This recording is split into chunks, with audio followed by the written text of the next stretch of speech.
Magandang araw po sa inyo lahat. Ito po ay nakakaiba sa iba't ibang video na aking ginagawa.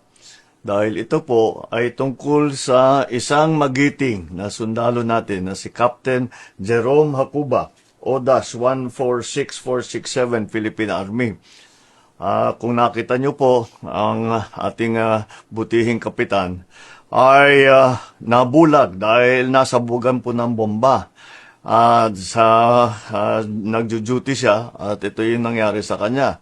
Ngunit pagkatapos siyang nabulag, ay nabigyan siya ng tinatawag na CDD or Complete Disability Discharge. Ibig sabihin, hindi na siya pwede sa military dahil nga hindi na siya pwede sa combat operation at nabulag na nga siya.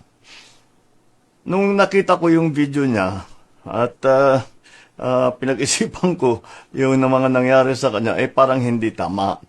Dahil ito ay isang opisyal na itinaya na nga niya ang buhay niya para sa duty na, para ipagtanggol ang Pilipinas. At dahil sa ganyan, ay basta't bibitawan na lang natin. Ay hindi naman yata makatarungan yan. Kaya binigyan ko ng instruction ang ating Chief of Staff na isuspindi na yung CDD ni Captain Hacuba. Bukod pa doon ay dapat ibigyan siya ng promotion dahil sa katapangan niya at gawin na siyang major.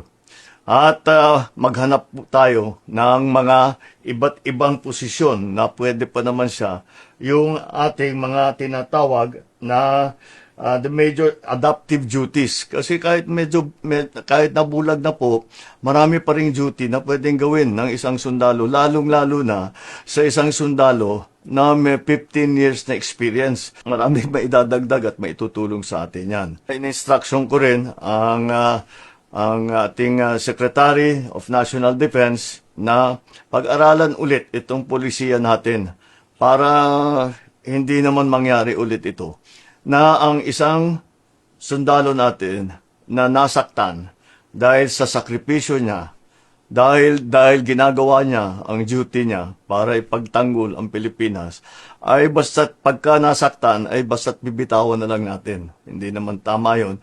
Kaya gagawa po tayo ng bagong polisiya sa CDD sa lalong madaling panahon. Ito ay para sa lahat ng ating mga sundalo na dahil sa ka-duty nila sila ay nasaktan, sila ay nagka-injury, ay dapat naman patuloy din ang ating pagkilala sa kanilang katapangan at sa kanilang sakripisyo.